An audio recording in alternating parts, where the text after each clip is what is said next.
Hello everyone. इस session में हम लोग सिंक्रोनस मोटर से रिलेटेड कोई अच्छे क्वेश्चंस करेंगे। काफ़ी कॉन्सेप्ट डिस्कस किया चुका है इससे पहले लेक्चर में। जो कुछ क्वेश्चन कॉन्सेप्ट बचा हुआ है वो डिस्कस करेंगे और काफ़ी कुछ सीखने की कोशिश करेंगे। सो चलिए शुरू करते हैं। पहला question, in synchronous motor damper winding is placed at. ठीक है, डैम्पर वाइंडिंग कहाँ पे प्लेस होता है? तो डैम्पर वाइंडिंग बेसिकली रोटर के पोल फेस में प्लेस होता है। ठीक है, लास्ट क्लास में डैम्पर वाइंडिंग से रिलेटेड और भी कुछ काफ़ी कॉन्सेप्ट डिस्कस किए थे।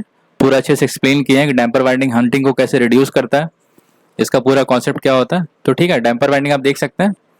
ये क्या है? जो जो ये बाहर का स्टेशनरी पार्ट है, स्टेटर है। सिंक्रोनस मोटर में स्टेटर में क्या होता है? आर्मेचर वाइंडिंग स्टेटर में ही होता है। ठीक है, जो स्टेशनरी पार्ट है। और रोटर में क्या होता है? रोटर में फील्ड वाइंडिंग होता है। ये देख सकते हैं आप, यहाँ पे फील्ड वाइंडिंग है ये सब। और ये जो है ये क्या है? ये डैम्पर वाइंडिंग है। Damper winding basically copper winding है। ठीक है, तो क्वेश्चन में पूछा गया है डैम्पर वाइंडिंग को कहाँ पे प्लेस किया जाता है। तो डैम्पर वाइंडिंग को रोटर में प्लेस किया जाता है। ठीक है, ये पहले बात हो गया। आप देख सकते हैं यहाँ पे ये कॉपर बार है या कॉपर कंडक्टर है, जो डैम्पर वाइंडिंग में कॉपर कंडक्टर यूज किया जाता है। ठीक है, तो डैम्पर वाइंडिंग और इसमें यूज क्या है या इसका क्या पर्पस होता है? तो एक तो ये स्टार्टिंग टॉर्क प्रोवाइड करता है, to provide starting self starting torque. Self starting torque, क्योंकि सिंक्रोनस मोटर एक सेल्फ स्टार्टिंग मोटर नहीं होता है। जैसे थ्री फेज इंडक्शन मोटर क्या होता है? एक सेल्फ स्टार्टिंग मोटर होता है। सिंक्रोनस मोटर में स्टेटर में थ्री फेज सप्लाई दिया जाता है और रोटर में डीसी एक्साइटेशन दिया जाता है। इसीलिए सिंक्रोनस मोटर को एक डबली एक्साइटेड मशीन भी बोलते हैं और एक सेल्फ स्टार्टिंग मशीन नहीं है। बट डैम्पर वाइंडिंग यहाँ पे लगा करके यहाँ पे ईएमएफ इंड्यूस किया जाता है, तो इससे सेल्फ स्टार्टिंग मशीन हो सकता है। ठीक है, मतलब ये भी एक तरीका है मशीन को स्टार्ट करने का। जैसे या तो हम लोग ऑक्सिलरी मोटर या फिर पॉनी मोटर को लगा करके रोटर को घुमाते हैं, सिंक्रोनस स्पीड पे आ जाता है तो फिर वो रिमूव कर दिया जाता है, तो वो वहाँ से मशीन वैसे उस तरीके से स्टार्ट हो सकता है। राइट, तो डैम्पर वाइंडिंग लगा के भी मशीन को सेल्फ स्टार्टिंग बनाया जाता है। तो बेसिकली डैम्पर वाइंडिंग का क्या पर्पस है? To provide self starting torque. ठीक है, ये पहला बात हो गया। दूसरा पर्पस है टू रिड्यूस हंटिंग। ठीक है, ये बेसिकली हंटिंग को रिड्यूस कैसे करता है, इसका पूरा प्रोसेस लास्ट क्लास में एक्सप्लेन किए हैं, आप अच्छे से देखिएगा। इसका एक और पर्पस है to improve dynamic stability. Dynamic stability, ठीक है, to improve dynamic stability. Dynamic stability का मतलब यहाँ पे मेरे कहने का ये मतलब हुआ, इसका मतलब है कि मोटर जो है वो हमेशा सिंक्रोनिज्म में रहना चाहिए, चाहे उसमें कोई भी डिस्टर्बेंस हो। जैसा आप जानते होंगे सिंक्रोनस मोटर को पावर सिस्टम में या फिर इंडस्ट्री में, जो हमारा पूरा ग्रिड है, जो बहुत से बड़े बड़े इंडस्ट्री है, वहाँ पे इसका काफ़ी एप्लीकेशन है। राइट, तो इसको बहुत अच्छे लेवल पे यूज किया जाता है। इसका बहुत सारा एप्लीकेशन है, मतलब इसका पावर फैक्टर हम लोग इससे वैरी कर सकते हैं। लोड में काम आता है ये, एज ए सिंक्रोनस कंडेंसर ये वर्क करता है। राइट, तो इससे क्या होता है कि इसका जो डायनेमिक स्टेबिलिटी है ये मेंटेन करके रखता है डैम्पर वाइंडिंग। ठीक है, और यहाँ पे डायनेमिक स्टेबिलिटी का मतलब क्या हुआ? Basically motor ability to remain in synchronism during transient disturbance. ठीक है, ट्रांजिएंट डिस्टर्बेंस मतलब क्या हुआ कि कोई अगर सडन लोड में सडन कोई चेंज आता है, या पावर सिस्टम या फिर पूरे ट्रांसमिशन लाइन में कहीं पे भी, मतलब सिस्टम में बेसिकली कहीं पे भी फॉल्ट आता है, तो उससे जो डिस्टर्बेंस होता है, तो मशीन का जो इक्विलिब्रियम है या फिर उसका सिंक्रोनिज्म है वो डिस्टर्बेंस नहीं होना चाहिए। और अगर थोड़ा बहुत डिस्टर्बेंस होगा, मतलब उसमें कोई ऑसिलेशन होगा या मशीन में कुछ भी सिंक्रोनिज्म डिस्टर्ब होता है, तो डैम्पर वाइंडिंग उसको रिड्यूस करेगा। ठीक है, तो पहला पर्पस हो गया सेल्फ स्टार्टिंग टॉर्क प्रोवाइड करेगा, दूसरा हंटिंग रिड्यूस करेगा, और तीसरा डायनेमिक स्टेबिलिटी को रिड्यूस करेगा। ठीक है, मतलब डायनेमिक स्टेबिलिटी को रिड्यूस नहीं, हंटिंग वगैरह को रिड्यूस करेगा।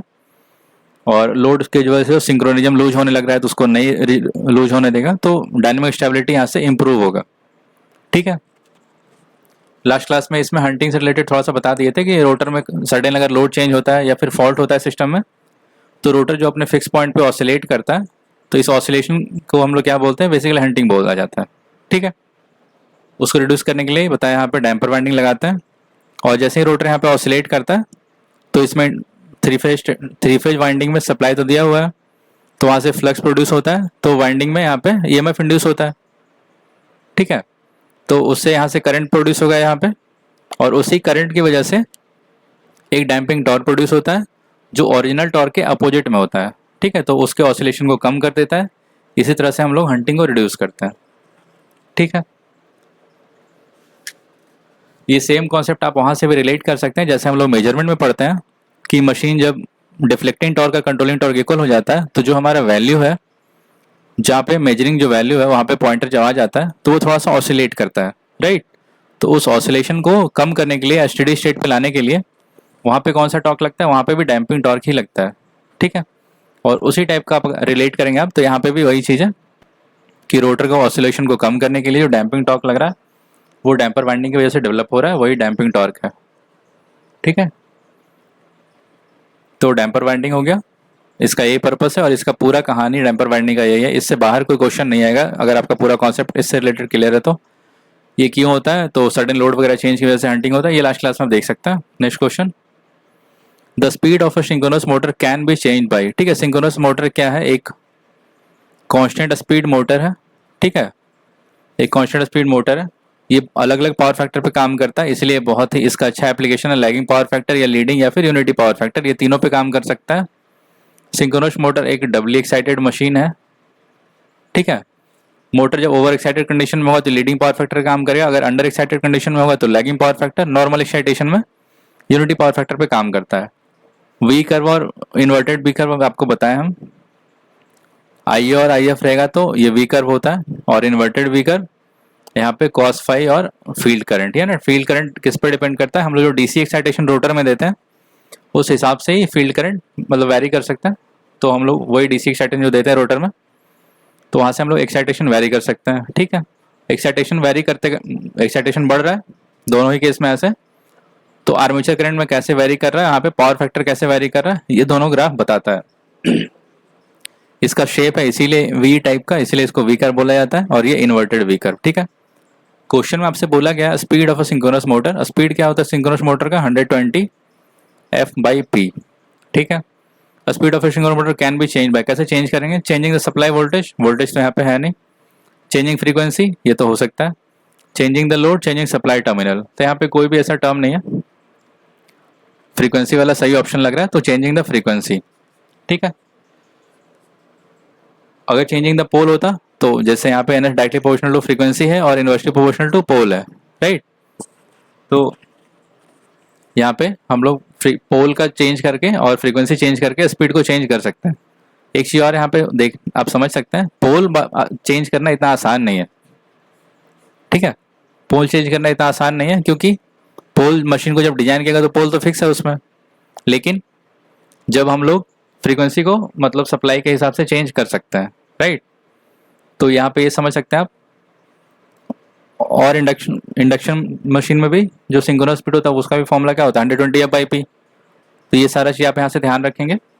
और जैसे 3 फेज इंडक्शन मोटर तो एक सेल्फ स्टार्टिंग मोटर होता है, उसमें डीसी सप्लाई का कोई जरूरत नहीं होता एक्साइटेशन का, राइट। वो मतलब सिंगल एक्साइटेड मशीन, एग्जाम में पूछा जाता है, बहुत सारा ऑप्शन दिया रहेगा, मतलब बहुत सारा नहीं 4 ऑप्शन रहेगा, उसमें से डबल एक्साइटेड मशीन कौन है, तो आंसर सिंक्रोनस मोटर होगा, ठीक है, सिंक्रोनस मशीन।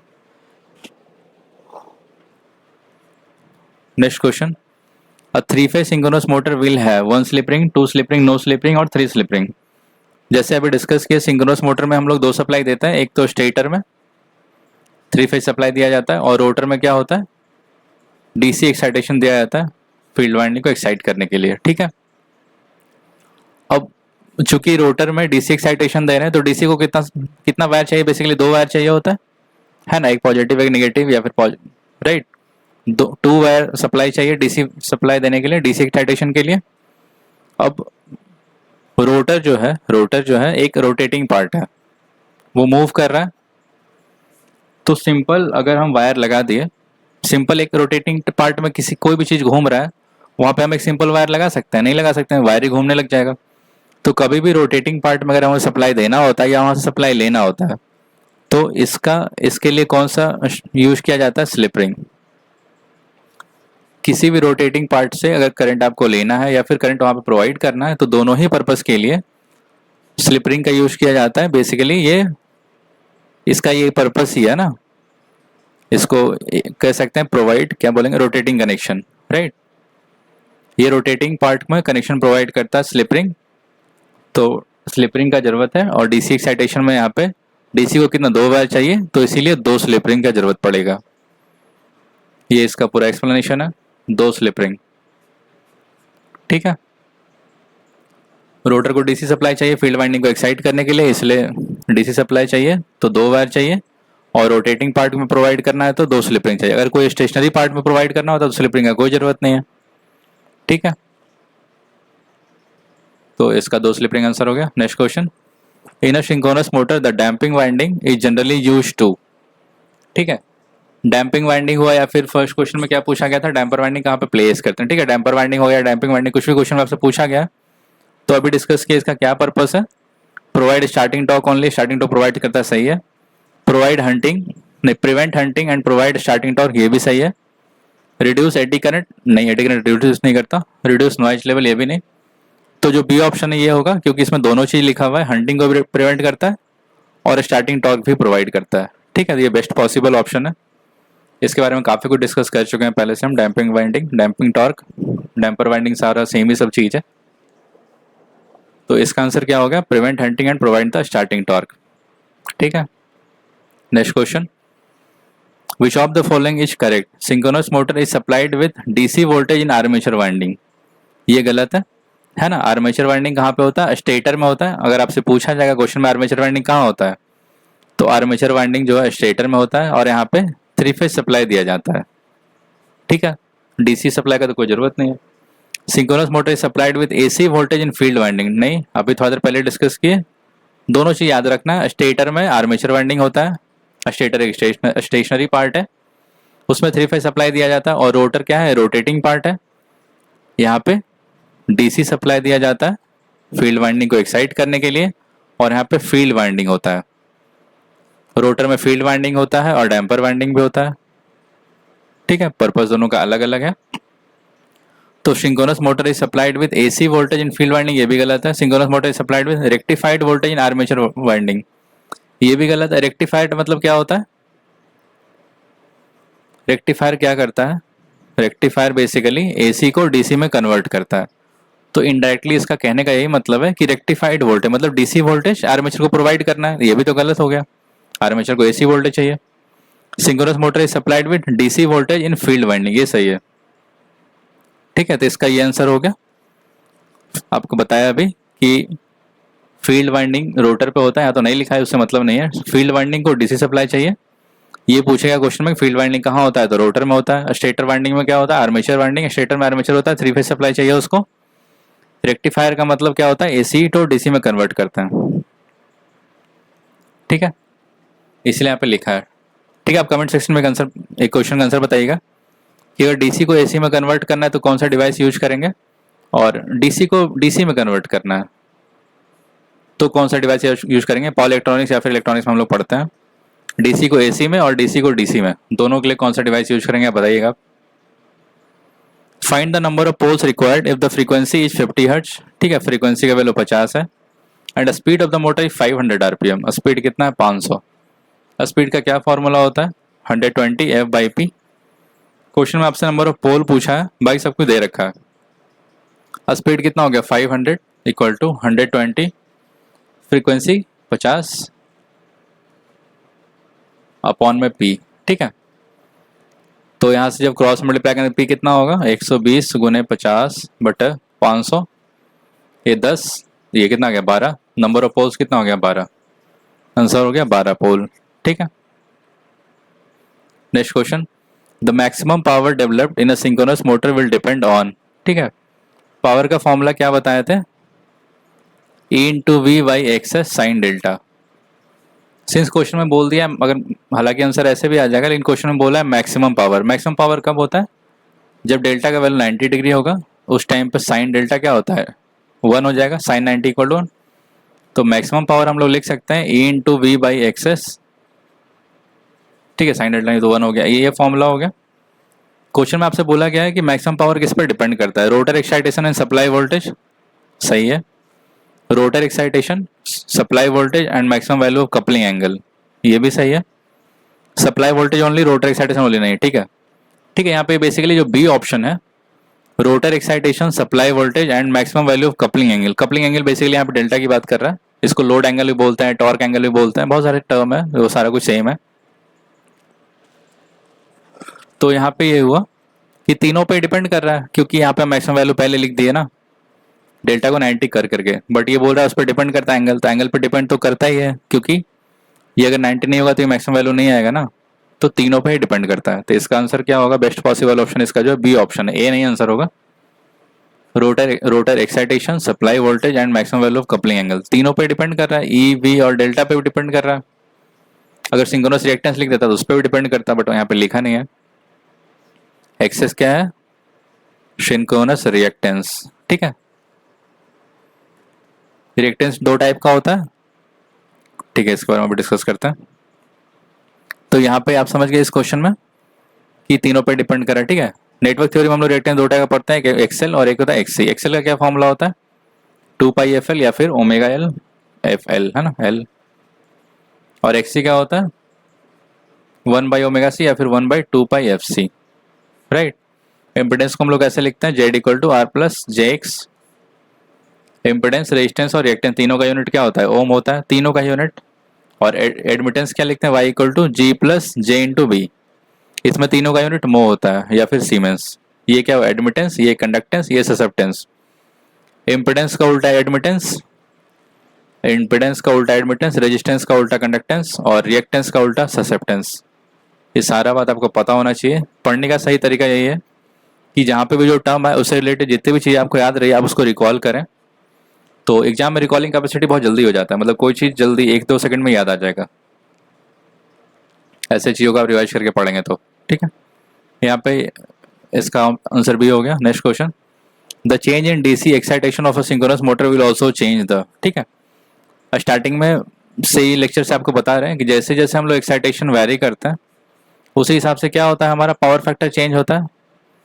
जैसे मशीन अगर ओवर एक्साइटेड है तो क्या होता है, leading power factor, under excited में लैगिंग पावर फैक्टर, और नॉर्मल एक्साइटेशन में यूनिटी पावर फैक्टर। यही तो हम लोग पढ़े हैं वी कर्व से।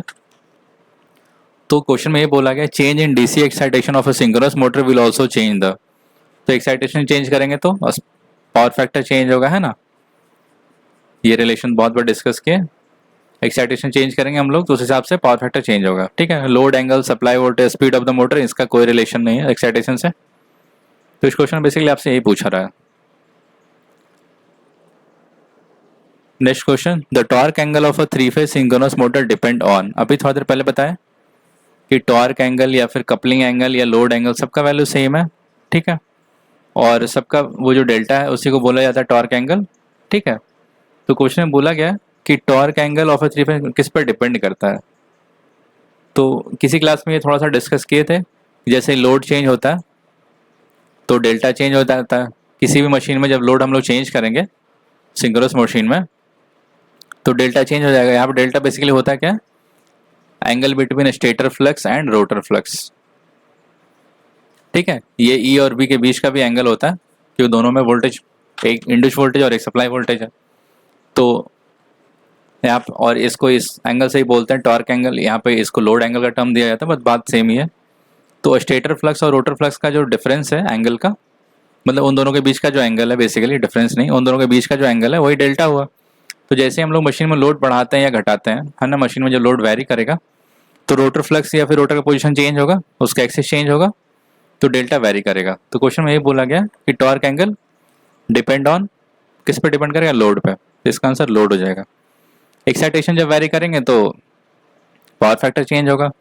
स्पीड तो synchronous motor basically constant speed motor, ये कांस्टेंट स्पीड पे मूव करता है।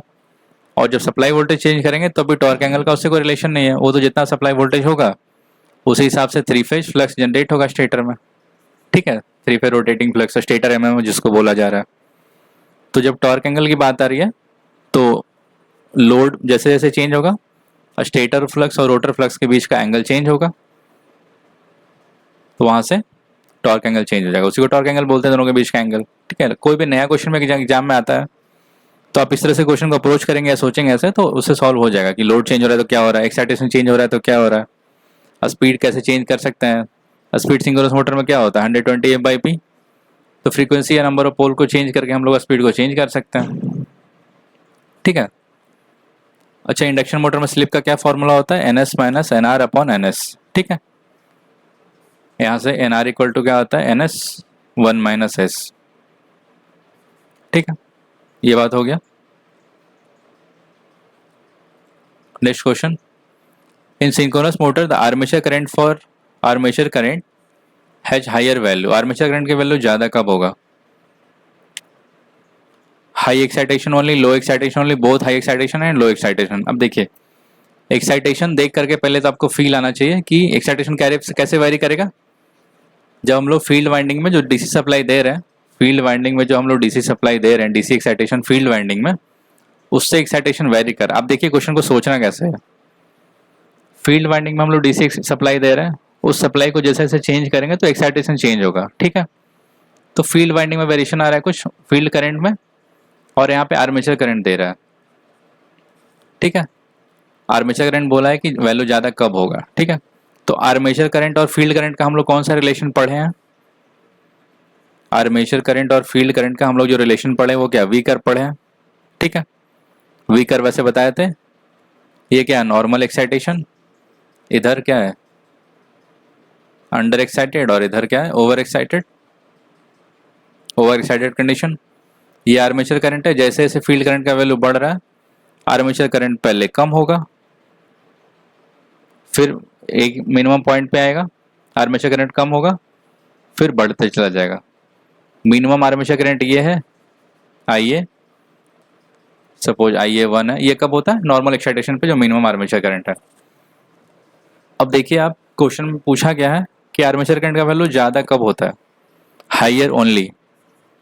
तो जो नॉर्मल एक्साइटेशन है उसके अलावा, सपोज ये मानते हैं हम, ऐसे मान लेते हैं ना, ऐसे यहाँ पे ये आर्मेचर करंट है ज़्यादा, मतलब इससे तो ज़्यादा है। तो ये अगर, तो ये ग्राफ को दोनों पॉइंट पे कट कर रहा है, अंडर एक्साइटेड में भी और ओवर एक्साइटेड में भी। अगर यहाँ पे कुछ मानते हैं यहाँ पे, फिर भी ये दोनों कट कर रहा है, मतलब अगर अंडर एक्साइटेड कंडीशन है और ओवर एक्साइटेड कंडीशन, दोनों में कुछ भी है, लेकिन आर्मेचर करंट तो ज़्यादा ही है नॉर्मल एक्साइटेशन से। तो क्वेश्चन में क्या होगा कि एक्साइटेशन अगर लो है, इधर लो एक्साइटेशन है ना, और इधर हाई है, अंडर एक्साइटेड ओवर एक्साइटेड, तो इसका मतलब ये है कि आर्मेचर करंट दोनों ही केस में ज़्यादा है। क्वेश्चन में आपसे यही पूछा गया आर्मेचर करंट हायर फॉर, तो क्या होगा, both high excitation and low excitation, ठीक है। इसमें कोई दिक्कत तो नहीं आई होगी मेरे को लग रहा है, क्योंकि आर्मेचर करंट जो है दोनों या तो लो एक्साइटेशन हो या फिर हाई एक्साइटेशन हो, दोनों ही केस में ज़्यादा है। जो मिनिमम है उसमें किस में, नॉर्मल एक्साइटेशन में, ठीक है। तो इसका यही आंसर पूछना चाह रहा है बेसिकली। आपको रिलेशनशिप से याद रखना है, कभी कभी ये बोलता है कि जैसे जैसे क्वेश्चन में आपसे ये पूछ सकता है कि फील्ड करंट का वैल्यू जैसे जैसे बढ़ रहा है तो आर्मेचर करंट में क्या होता है।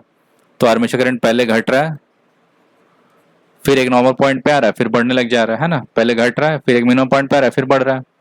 इस टाइप का रिलेशन मतलब एग्जाम में स्टेटमेंट वाइज लिख के दे सकता है, फिर आपको बोलेगा स्टेटमेंट सही है गलत है, ठीक है। Next question, the main advantage of synchronous motor over wound rotor induction motor, ठीक है। वाउंड रोटर हो या फिर सिलिंड्रिकल रोटर हो, इंडक्शन मोटर, सिंक्रोनस मोटर का एडवांटेज क्या है इंडक्शन मोटर के हिसाब से, ठीक है। पावर फैक्टर में भी वैरिड, सही बात है। पावर फैक्टर हम लोग वैरी तो कर सकते हैं सिंक्रोनस मोटर में, क्योंकि तीनों एक्साइटेशन में काम करता है, और डीसी एक्साइटेशन जैसे जैसे हम लोग वैरी करेंगे सिंक्रोनस मोटर में, तो हम लोग पावर फैक्टर वैरी कर सकते हैं, चाहे वो लैगिंग, लीडिंग या फिर यूनिटी पावर फैक्टर अपने हिसाब से काम कर सकते हैं सिंक्रोनस मोटर में। लेकिन आप ये काम इंडक्शन मोटर में कर सकते हैं, नहीं कर सकते हैं। इंडक्शन मोटर में क्या होता है, 3 फेज इंडक्शन मोटर में सिर्फ स्टेटर में सप्लाई दिया जाता है और वहाँ से वोल्टेज इंड्यूस होता है, फिर टॉर्क जनरेट होता है रोटर में, ठीक है। वहाँ पे अलग से सप्लाई नहीं दिया जाता डीसी एक्साइटेशन, तो वहाँ पे एक्साइटेशन हम लोग वैरी नहीं कर सकते। तो ये ऑप्शन तो सही लग रहा है, लग क्या रहा है, मतलब ये सही है। सेकंड ऑप्शन देखते हैं, speed is independent of supply frequency, ऐसा नहीं है। स्पीड जो है तो डिपेंडेंट करता है 120 F/P, तो स्पीड सप्लाई फ्रीक्वेंसी पर डिपेंडेंट है, तो यहाँ पे इंडिपेंडेंट लिखा है, मतलब ये ऑप्शन गलत है। स्पीड में be control more easily, speed control कर सकते हैं हम लोग, सिंक्रोनस मोटर में नहीं कर सकते। सिंक्रोनस मोटर बेसिकली एक कांस्टेंट स्पीड मोटर है, ठीक, नन ऑफ दिस तो नहीं। तो फर्स्ट ऑप्शन इसका आंसर होगा कि main advantage of synchronous motor over wound rotor induction motor क्या होगा, पावर फैक्टर में भी वैरिड, पावर फैक्टर हम लोग वैरी कर सकते हैं, ठीक है। पावर फैक्टर हम लोग वैरी कर सकते हैं, एक्साइटेशन वैरी करके। सिंक्रोनस मोटर एक डबली एक्साइटेड मशीन है, रोटर में हम लोग डीसी सप्लाई देते हैं, उससे फील्ड एक्साइट किया जाता है, और फील्ड के एक्साइटेशन जैसे जैसे वैरी होगा पावर फैक्टर हम लोग वैरी कर सकते हैं, ठीक है। यहाँ पे सिंस पावर फैक्टर आया है तो एक्टिव पावर का जो फॉर्मूला होता है ये है VI cos phi यही cos फाई पावर फैक्टर होता है, इसका यूनिट वॉट होता है। रिएक्टिव पावर का फॉर्मूला क्या होता है, वी आई साइन फाई, इसका यूनिट वोल्ट एम्पियर रिएक्टिव होता है। और एपरेंट पावर का फॉर्मूला क्या होता है, वी ए वोल्ट एम्पियर। ठीक है, तीनों के बीच में रिलेशन क्या होता है, S square equal to P square plus Q square. ठीक है, ये रिलेशन आप ऐसे ही समझ गए होंगे, ऐसे ही आ गया, स्क्वायर करके sine square five plus cos square five 1 होता है, तो ये रिलेशन आ गया, ये आपको पता होना चाहिए। ठीक है, इसका क्वेश्चन का आंसर तो समझ गए अच्छे से। Next question, the maximum power developed by the synchronous motor is not dependent on. ठीक है, अभी थोड़ा देर पहले भी ये चीज डिस्कस किए थे, पावर का क्या formula, into V by X sine delta. ये सब पे पावर डिपेंड करेगा, maximum value of coupling angle delta पे तो डिपेंड करेगा, ये सही है। सप्लाई वोल्टेज पे भी डिपेंड करेगा, रोटर एक्साइटेशन पे भी डिपेंड करेगा, है ना, एक्साइटेशन हो गया, सप्लाई वोल्टेज हो गया, सब पे डिपेंड कर रहा है। डायरेक्शन ऑफ रोटेशन नहीं, डायरेक्शन ऑफ रोटेशन पर डिपेंड नहीं करेगा, तो इसका ये आंसर हो जाएगा, है ना, क्योंकि लिखा है नॉट डिपेंडेंट ऑन, तो डायरेक्शन ऑफ रोटेशन से कोई मतलब नहीं है यहाँ पे पावर डेवलप में। पावर डेवलप का यही फॉर्मूला है। ठीक है, अच्छा, पावर डेवलप से याद आया, सिंक्रोनाइजिंग पावर हम बताए थे मशीन सिंक्रोनस मोटर में क्या होता है, dp अपॉन डी डेल्टा, ये इसका क्या फॉर्मूला होता है, into V by X s cos delta. ठीक है, ये आपको ध्यान रखना है, इस फॉर्मूले से भी क्वेश्चन पूछा जा सकता है, वैल्यू दिया रहेगा और आपसे सिंक्रोनाइजिंग पावर पूछेगा, तो ये वाला फॉर्मूला यूटिलाइज करना है। Next question, in a synchronous motor the stator frame is made of. ठीक है, स्टेटर फ्रेम किससे बना होता है, तो स्टेटर फ्रेम कास्ट आयरन से बना होता है या फिर वेल्डेड स्टील प्लेट, हाँ तो यही ऑप्शन है, इसका आंसर सी हो गया। स्टेटर फ्रेम ये तो आपको याद रखना है, एग्जाम में पूछा जाता है, कास्ट आयरन या फिर welded steel plate, right.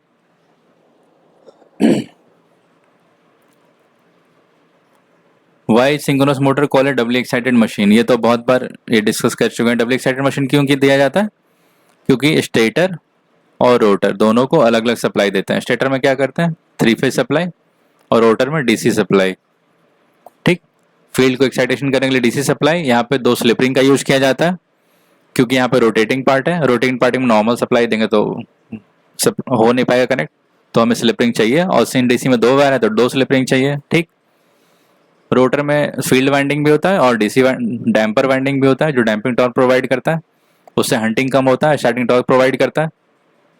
Stator में 3 फेज वाइंडिंग है, एसी सप्लाई चाहिए हमको यहाँ पे, 3 फेज एसी सप्लाई, तो सिंस दोनों को ही सप्लाई चाहिए इसीलिए ये क्या है, डबली एक्साइटेड मशीन है। ये सारा कॉन्सेप्ट जो हमें बताया, हम इसको अलग अलग फॉर्म में एग्जाम में पूछा जाएगा आपसे। अब यहाँ पे क्या बोल रहा है, डबल एक्साइटेड मशीन क्यों कहते हैं, क्योंकि both rotor and stator are excited, तो इसका ये ऑप्शन ही सही है। 2 सेट ऑफ रोटर पोल, ऐसा कुछ नहीं है, it can be over excited हो सकता है, बट ऐसा कोई रीजन नहीं है डबल एक्साइटेड का। ठीक है, over excited, under excited, normal condition में तीनों ही होता है सिंक्रोनस मोटर में, बट डबल एक्साइटेड का रीजन नहीं है। It needs twice the normal exciting current, ये भी नहीं है ऐसा कुछ।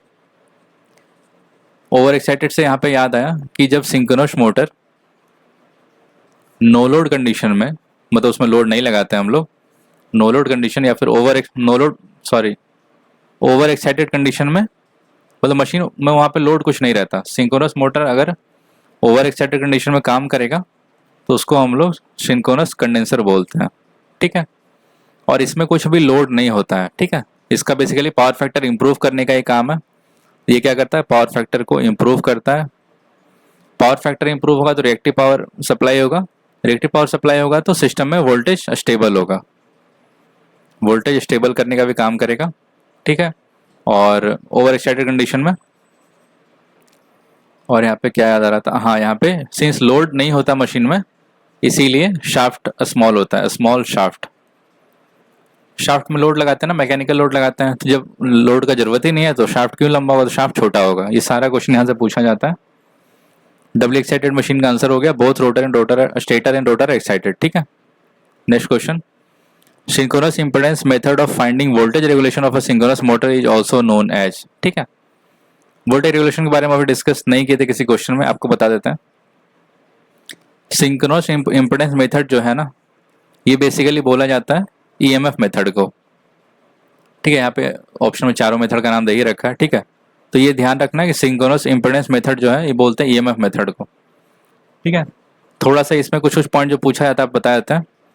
पहला होता है ईएमएफ मेथड, इसको बोलते हैं सिंक्रोनस मेथड। ठीक है, इसमें क्या होता है, वोल्टेज रेगुलेशन ज़्यादा हो आता है, हाइयर वोल्टेज रेगुलेशन।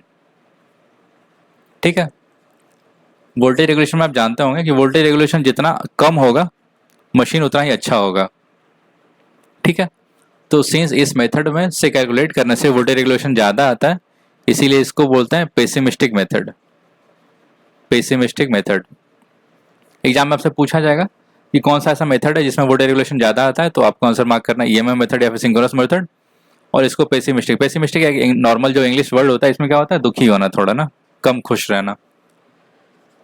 दूसरा मेथड है एमएमएफ मेथड, इसको बोलते हैं एम्पियर टर्न मेथड भी। ठीक है, एम्पियर टर्न मेथड भी बोलते हैं, एम्पियर टर्न मेथड। इसमें क्या होता है, वोल्टेज रेगुलेशन कम आता है, लो वोल्टेज रेगुलेशन, तो इसीलिए इसको क्या बोलते हैं, वोल्टेज रेगुलेशन कम हुआ मतलब अच्छा है ना, तो इसको बोलेंगे ऑप्टिमिस्टिक मेथड। ऑप्टिमिस्टिक मेथड, ये पेसिमिस्टिक हो या ऑप्टिमिस्टिक। तीसरा जो मेथड है इसको बोलते हैं क्या, ये हाँ जेडपीएफ मेथड। जेडपीएफ राइट, ये होता है जीरो पावर फैक्टर। इसका एक और नाम होता है पोर्टियर triangle method.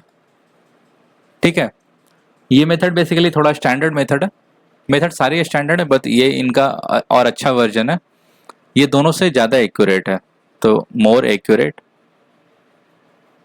Then EMF and MMF method. ठीक है, और एक और मेथड है लास्ट में, उसको बोलते हैं एएसए मेथड। एएसए मतलब अमेरिकन एसोसिएशन, अमेरिकन एस, अच्छा एस से स्टैंडर्ड होता है, अमेरिकन स्टैंडर्ड एसोसिएशन मेथड।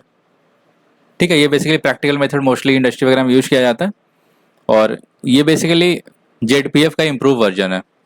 इसको हम ऐसा कह सकते हैं कि ये उसी का थोड़ा सा एक स्टेप आगे है ना, कोई भी चीज़ आगे जब बाद में कैलकुलेट होता है तो इम्प्रूव हो जाता है, तो इम्प्रूव्ड वर्जन ऑफ पोर्टियर मेथड या फिर जेडपीएफ मेथड कह सकते हैं। ठीक है, ये सारी बातें मैंने जो यहाँ पे लिखी है, इससे अलग अलग फॉर्म में आपसे क्वेश्चन पूछा जाएगा। जैसे यहाँ पे क्वेश्चन पूछा है कि सिंक्रोनस मेथड किसको, सॉरी सिंक्रोनस इम्पीडेंस मेथड किसको बोलते हैं, तो सिंक्रोनस इम्पीडेंस मेथड बोला जाता है ईएमएफ मेथड को। ठीक है, तो फिर पूछा जाएगा आपसे कि एम्पियर टर्न मेथड किसको एमएफ मेथड को बोलते हैं, पोर्टियर ट्रायंगल मेथड का और दूसरा क्या नाम है, तो जीरो पावर फैक्टर मेथड नाम है। ऐसा ऐसा पूछा जाता है, एक बार तो शायद एएसए का फुल फॉर्म में पूछ लेता है आपसे छोटा मोटा, अमेरिकन स्टैंडर्ड एसोसिएशन मेथड। ठीक है, आपसे पूछा जाएगा कौन सा मेथड जो है पेसिमिस्टिक है, तो आंसर ईएमएफ मार्क करना है। एमएमएफ ऑप्टिमिस्टिक मेथड है, कौन सा मेथड एक्यूरेट है ज़्यादा, तो पोर्टियर ट्रायंगल मार्क करना है। तो अलग अलग टाइप से किस मेथड में वोल्टेज रेगुलेशन कम आएगा, तो एमएमएफ में आएगा वोल्टेज रेगुलेशन कम, इसमें वोल्टेज रेगुलेशन ज़्यादा। इस टाइप से बहुत सारा क्वेश्चन यहाँ से फ्रेम होता है।